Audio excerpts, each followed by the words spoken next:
Sobre esse assunto, a gente vai conversar agora com o economista-chefe sócio da Warren Renascença, Felipe Salto. Boa noite, Felipe. Prazer ter você conosco aqui no Prime Time. Espero ter dito corretamente o nome da empresa na qual você está começando aí uma nova trajetória que certamente vai ser de muito sucesso. Boa noite mais uma vez, meu amigo. Boa noite, Yuri. Boa noite a todos. Um prazer estar aqui com vocês. Que bom. Ô, Felipe, deixa eu pegar de um ponto que você mesmo já sintetizou a sua avaliação sobre essas medidas anunciadas por Fernando Haddad. Você chegou a escrever que a montanha não pariu um rato, mas deixou a desejar. E aí queria esmiuçar um pouco quais pontos, pelo que eu entendi da sua primeira análise dessas medidas, principalmente na questão de redução de gastos ou não, ou essa expectativa de aumento de receitas do governo precisa de mais detalhes e precisa ser mais bem compreendida como e se o governo de fato vai atingir essas metas de aumento de receita. Yuri, deixa eu lhe dizer, eu acho primeiro que o pacote foi positivo, porque você tem aí um conjunto de medidas que tem impacto fiscal relevante, sobretudo no curtíssimo prazo, né? Vale dizer que a lei orçamentária anual, chamada LOA, ela, considerando o impacto da chamada PEC da transição, aquela mudança na Constituição para autorizar mais gastos, nós estamos falando de um déficit, receita menos despesa, resultando numa conta negativa, um saldo vermelho, da ordem de 233 bilhões de reais. Quando a gente soma todas as medidas anunciadas, ainda que algumas estimativas sejam bastante otimistas, digamos assim, você de fato conseguiria reduzir bastante esse déficit projetado para 2023.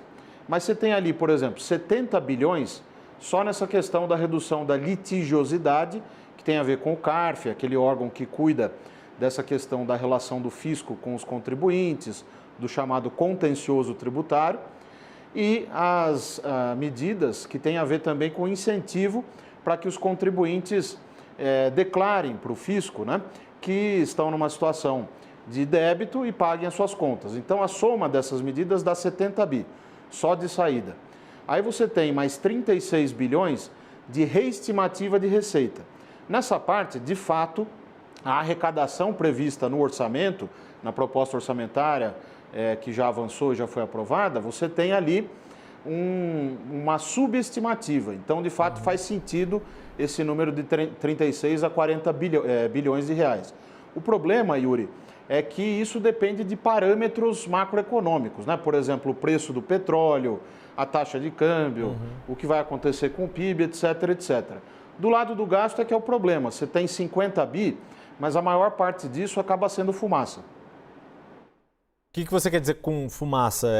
No sentido de que não é tão fácil assim? Ou o governo não teria aquele ímpeto, de fato, de conseguir reduzir gastos que poderiam ser cortados ou reduzidos?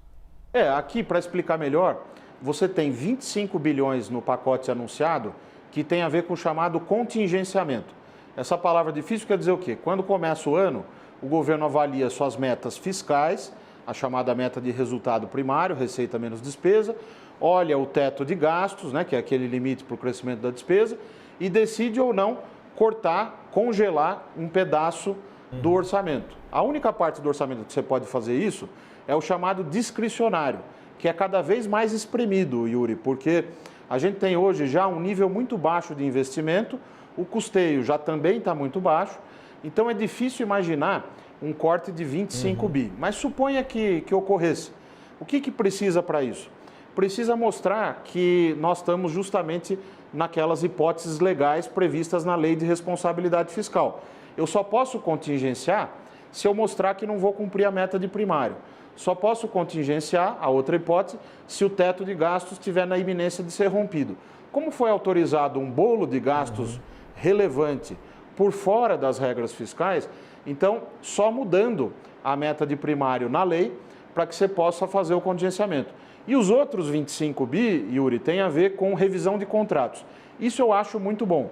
A ministra Simone Tebet falou em revisão de contratos, trouxe duas pessoas para a equipe, o Paulo Bijos e o Daniel Cury, que entendem do riscado, dessa questão de revisão de despesas, de avaliação de programas sociais e de gastos públicos em geral. O Sérgio Firpo também, que é um eminente professor e destacado nessa área, na academia, mas não é fácil cortar 25 bi, porque o custeio já é muito baixo. Se você revisar os contratos, vamos supor que tem um sobrepreço, o setor público está comprando com preço muito alto.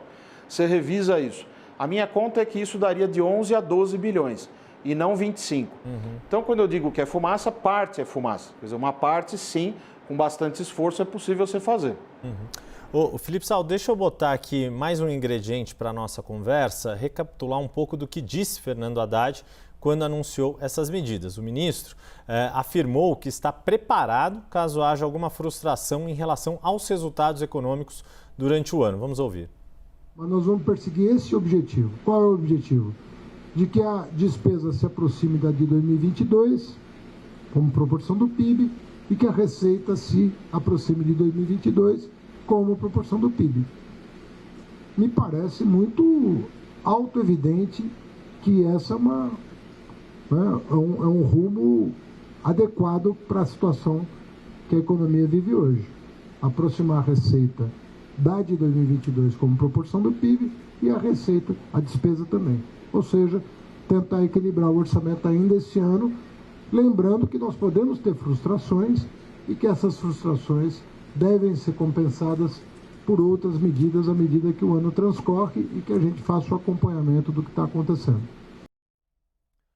Ô Salto, deixa eu te perguntar sobre não só sobre essa fala, mas acho que a postura do ministro Fernando Haddad como um todo, te soou como se ele estivesse fazendo uma espécie de hedge, caso não consiga cumprir com o que foi colocado agora, ou não? Ou é um indicativo de que ao longo deste ano vão sendo feitos outros ajustes ou alguns vai na sintonia fina tentando se chegar a esse objetivo, querendo demonstrar uma disposição de fato de ter o que Lula tanto apregoou ao longo da campanha e mesmo depois de vencidas as eleições e até depois de tomar posse, de que vai sim fazer uma gestão responsável do ponto de vista fiscal?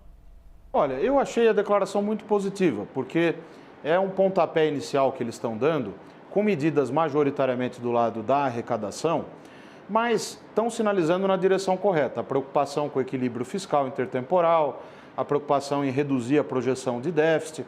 Agora, o diabo mora nos detalhes, né? E quais são esses detalhes? A gente sabe que o problema fiscal está muito concentrado do lado do gasto.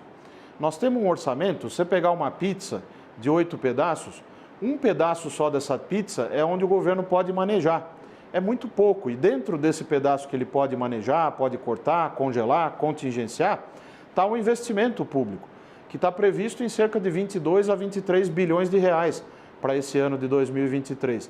O próprio Estado de São Paulo, onde eu estava como secretário da Fazenda até há pouco tempo, até o mês passado, vai investir mais nesse ano do que o governo federal. Então, há algo de errado, e não é deste governo que acaba de assumir, é de uma série de equívocos que nós temos cometido enquanto sociedade, que basicamente eu resumiria em ignorar o papel do planejamento.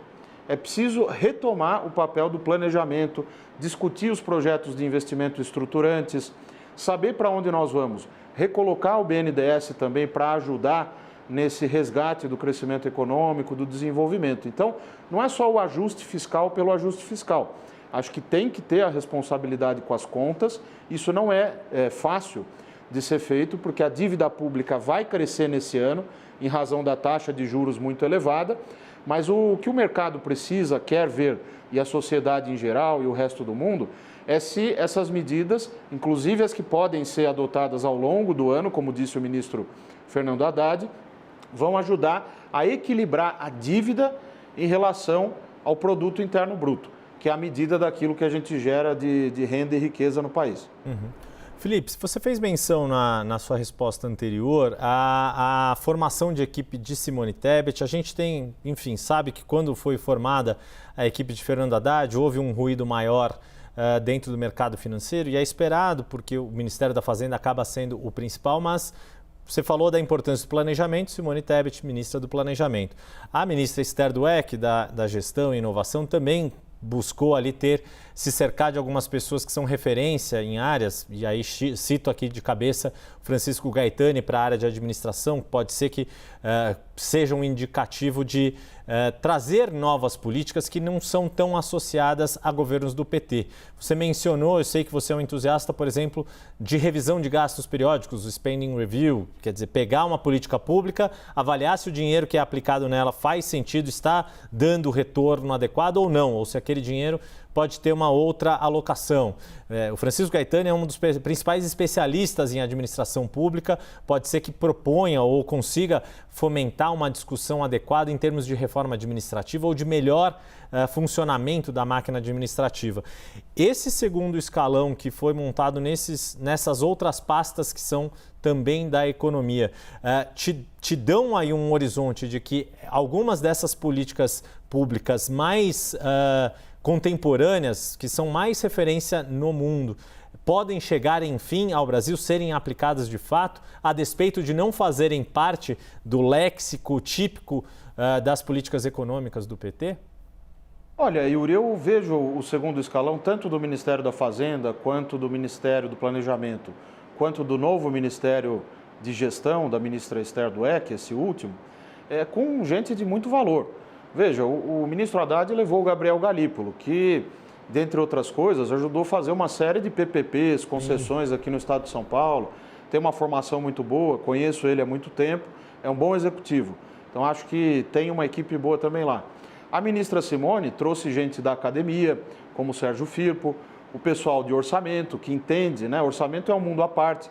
Tem economista que acha que sabe de orçamento, mas são muito poucos os que realmente se especializam nessa matéria, que é bastante intrincada. Então, eu cito o Daniel Cury, o Paulo Bijos.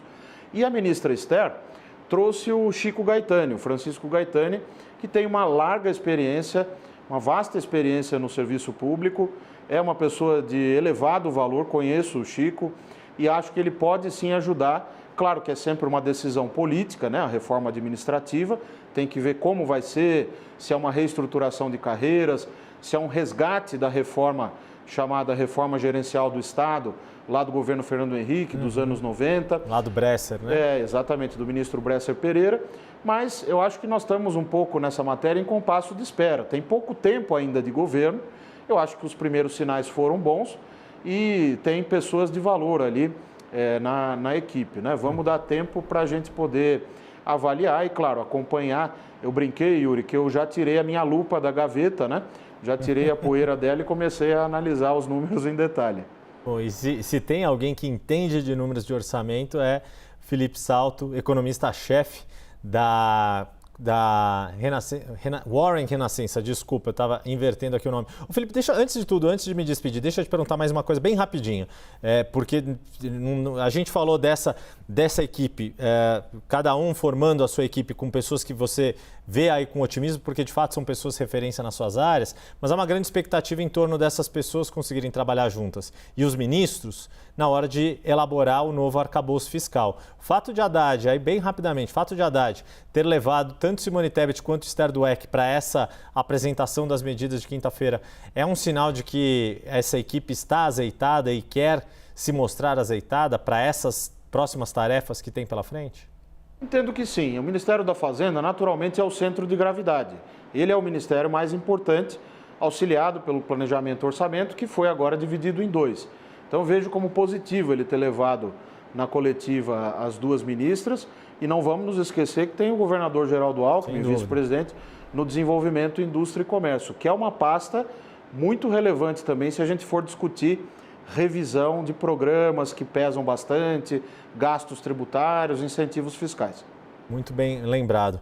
Mais uma vez, meu agradecimento aqui a Felipe Salto, economista-chefe da Warren Renascença. Felipe, boa noite, muito obrigado por ter vindo aqui com a gente e, mais uma vez, te desejo muito sucesso aí na nova missão, agora no setor privado. Certeza que a tua expertise vai ajudar muita gente e ainda vai ser uma referência para nós aqui na hora de entender os números intrincados aí do orçamento público. Muito obrigado, Yuri, pelo convite. Um prazer sempre estar aqui com vocês. Obrigado mais uma vez.